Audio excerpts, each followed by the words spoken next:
السلام علیکم ورحمۃ اللہ وبرکاتہ۔ وعلیکم محمد السلام عاقل ورحمۃ بھائی اللہ کیا حال ہے؟ ٹھیک ہے، وبرکاتہ۔ اللہ آپ کو خوش میں رکھے، ٹھیک امید ہوں، ہے کہ آپ خوش آپ ہوں کو گے۔ بھی میں اللہ مجاہد علی تعالیٰ بات کر رہا ہوں جدہ حیا شرفیہ سے۔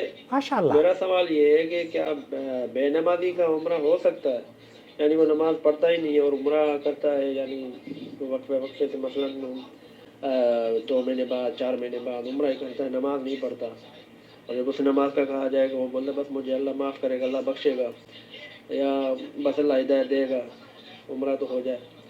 تو یہ حدیث، قرآن اور حدیث کی روشنی میں مجھے بتائیں، اور اگر حدیث میں ہے تو وہ حدیث ہی بتا دیں اور حدیث کا نمبر بھی بتا دیں۔ السلام اوکے، علیکم ورحمۃ اللہ وبرکاتہ۔ وعلیکم السلام ورحمۃ اللہ وبرکاتہ۔ دیکھیے، یہ بڑا پرخطر راستہ ہے۔ ایک آدمی یہ کہے کہ میں جا رہا ہوں ریاض کی طرف اور پہنچ جاؤں گا مکہ، یا آدمی کہے کہ میں جا رہا ہوں انڈیا کی طرف یا لاہور کی طرف اور پہنچ جاؤں گا ممبئی۔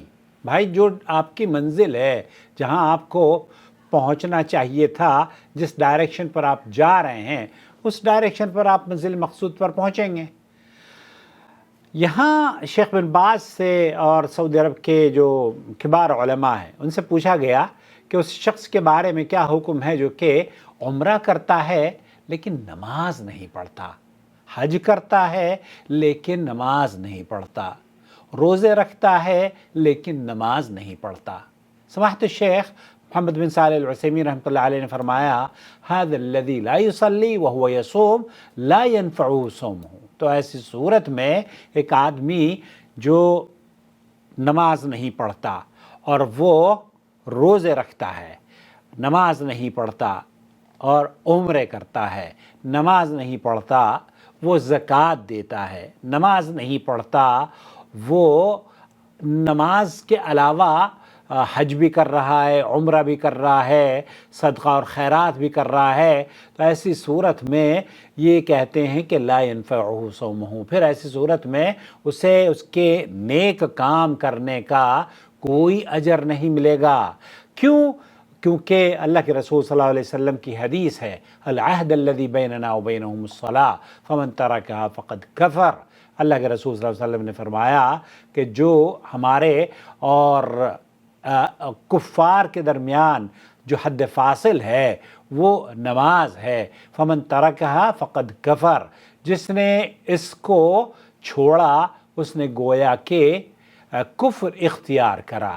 یہاں اللہ رب العالمین نے، یا نبی کریم صلی اللہ علیہ وسلم نے، جو حدیث میں آتا ہے کہ آپ کے اور ہمارے اور کفر کے درمیان جو حد فاصل ہے وہ نماز ہے۔ شیخ محمد بن صالح العثیمین یہ کہتے ہیں کہ یہ جو ہماری عبادات کی قبولیت کی جو اہم ترین شرائط ہیں، ان میں سے ایک شرط یہ ہے کہ ایک آدمی مسلمان ہو اور مسلمان ہی کے اعمال قبول ہوتے ہیں۔ جب اس نے اسلام، اگر وہ یہ سمجھتا ہے کہ جناب اللہ تعالیٰ نے یہ آپ کے اوپر عمرہ تو پتہ نہیں کیوں کر رہے ہو، عمرے میں بھی تو جا کے تم نماز پڑھتے ہو بھائی میرے، وہاں پر بھی تو شاید پڑھتے ہوگے، یا احرام میں بھی نماز نہیں پڑھتے، اعوذ باللہ، تو یہاں کہہ رہے ہیں وَتَارِكَ الصَّلَاةَ لَيْسَ بِمُسْلِمٍ فَلَا يَنْفَعُ صَوْمًا وَلَا زَكَاةً وَلَا حَجٌّ بل ولا يجوز له دخول المسجد الحرام۔ اس کے لیے تو مسجد الحرام میں داخلہ ہی ممنوع ہونا چاہیے، اسے نہیں جانا چاہیے مادام هو تارک الصلاۃ، جب کہ وہ نماز کا تارک ہے، والعیاذ باللہ، ایسا شخص تو مرتد ہے، خارج عن الاسلام ہے، ويترتب على ترک الصلاۃ اضافہ۔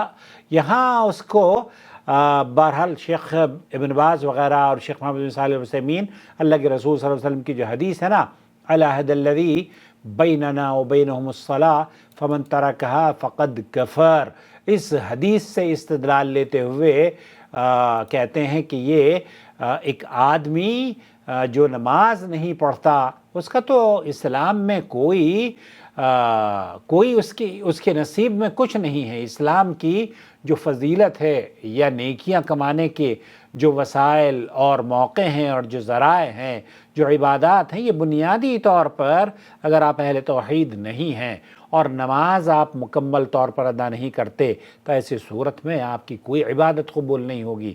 اس کو شیخ بن باز نے بھی کہا کہ من حج وهو تارک الصلاۃ فإن كان، اگر وہ یہ جانتا ہے اور اس نے جان بوجھ کر واجب کہ نماز واجب ہے اور اس کے باوجود بھی وہ نماز نہیں پڑھتا، ولا يصح حجہ، تو پھر ایسی صورت میں اس کا حج کرنا، اس کا عمرہ کرنا قابل قبول نہیں ہے۔ ان کان ترکها تساہلا وتہاونا فهذا فيه خلاف بین اہل علم۔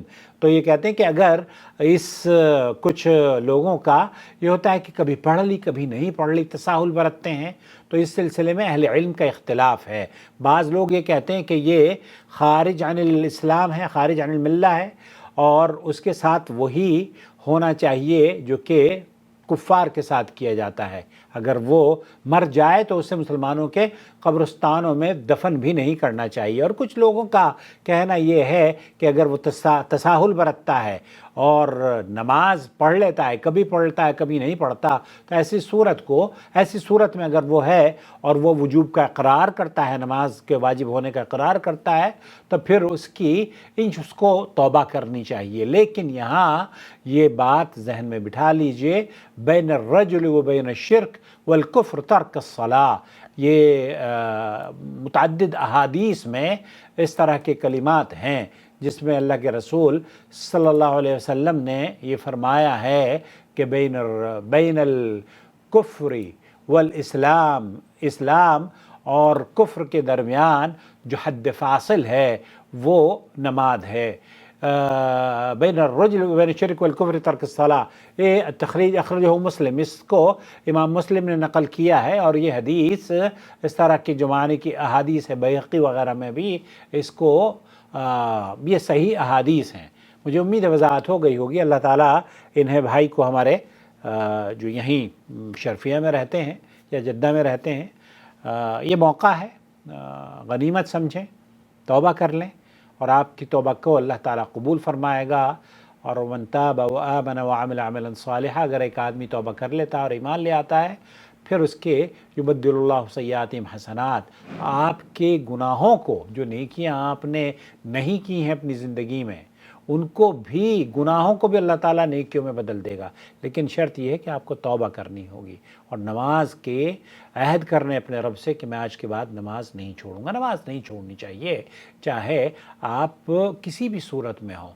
دیر سویر اگر ہو جاتی ہے تو اللہ تعالیٰ سے آپ معافی مانگ لیں اور نماز کو کبھی نہ چھوڑیں۔ لیکن آپ پڑھتے ہی نہیں ہیں اور 4 مہینے میں ایک مرتبہ عمرہ کر کے آپ سمجھتے ہیں کہ آپ نے اسلام یا مسلمان ہونے کا حق ادا کر دیا، تو یہ آپ کی غلط فہمی ہے۔ آپ کو اشد ضرورت ہے کہ آپ توبہ کریں۔ السلام علیکم ورحمۃ اللہ وبرکاتہ۔